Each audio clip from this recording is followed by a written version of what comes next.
Breaking news Chhattisgarh Bijapur జిల్లాలో జరిగిన ఎన్కౌంటర్లో ముగ్గురు మావోయిస్టులు మృతి చెందారు. మావోయిస్టుల డంప్ నుంచి భద్రతా బలగాలు భారీ మొత్తంలో ఆయుధాలు, పేలుడు పదార్థాలు స్వాధీనం చేసుకున్నాయి.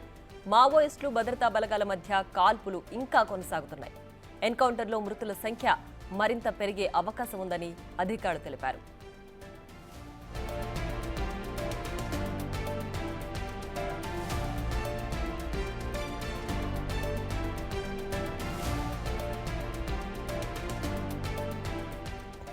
ఛత్తీస్గఢ్ బీజాపూర్ జిల్లాలో జరిగిన ఎన్కౌంటర్లో ముగ్గురు మావోయిస్టులు మృతి చెందారు.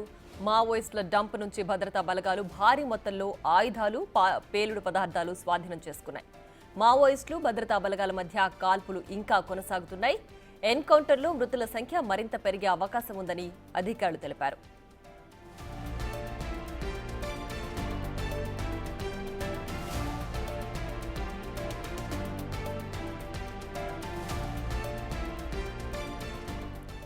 ఇక ఛత్తీస్గఢ్ బీజాపూర్ జిల్లాలో జరిగిన ఎన్కౌంటర్లో ముగ్గురు మావోలు మృతి చెందారు. మావోలకి అలాగే భద్రతా బలగాలకి మధ్య ఇంకా కాల్పులు కొనసాగుతున్నాయి. మావోయిస్టుల డంప్ నుంచి భద్రతా బలగాలు భారీ మొత్తంలో ఆయుధాలు, పేలుడు పదార్థాలు స్వాధీనం చేసుకున్నాయి. అయితే మృతుల సంఖ్య ఎన్కౌంటర్లో ఇంకా పెరిగే అవకాశం ఉందని అధికారులు తెలిపారు.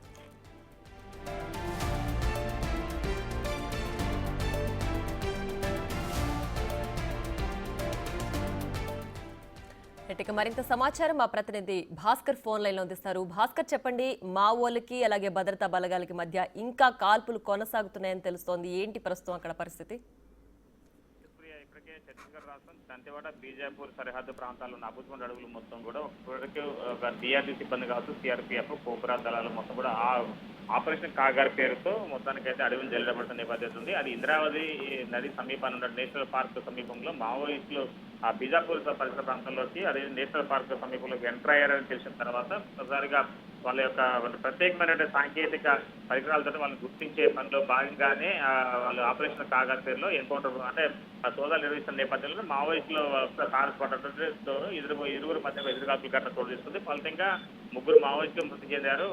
మరోవైపున ఈ ఘటనకు సంబంధించి ఇప్పటికే బస్తర్ ఐజీ కూడా సుందరరాజన్ వెల్లడించడం కూడా జరిగింది. మరోవైపున మావోయిస్టులకు సంబంధించినటువంటి కాల్పుల ఘటనకు సంబంధించి ఆ ప్రాంతంలో మావోయిస్టు మృతదేహాలతో పాటుగా విలువైనటువంటి ఆయుధ సంపదతో పాటు కీలకమైనటువంటి పత్రాలు కూడా వాళ్ళు స్వాధీనం చేస్తున్న నేపథ్యం అయితే ఇంకా కాల్పుల ఘటన కొనసాగుతూనే ఉన్నది. ఇంకా మృతుల సంఖ్య పెరిగే అవకాశం కూడా ఉన్నట్టు తెలుస్తున్న నేపథ్యం ఉంది. ప్రియ మొత్తానికైతే మాత్రం మావోయిస్టులకు వర్సెస్ మా భద్రతా సైనికుల మధ్య జరుగుతున్న భారీ ఎన్కౌంటర్లో మాత్రం ఇంకా మృతులు అంటే ఈ మావోయిస్టుల కీలకమైన నేతలు కూడా ఉన్నారు అనేది ఘటన అయితే తెలుస్తా ఉంది. ఇప్పటికే గడిచిన 3 రోజుల క్రితం కూడా ఇప్పుడు అక్కడ 31 మంది వరకు కూడా మావోయిస్టులు మృతి చెందారు. ఫలితంగా చూసుకుంటే మాత్రం ఆ సమయంలో కూడా రెండు ప్రాంతాల్లో, ఒకవైపు బీజాపూర్, మరోవైపున కాంకేరు పరిసర ప్రాంతాల్లో కూడా ఒకసారిగా కాల్పుల ఘటన కలగడం జరిగింది. ఫలితంగా చూసుకుంటే 30 మంది మావోయిస్టులు మృతి చెందారు.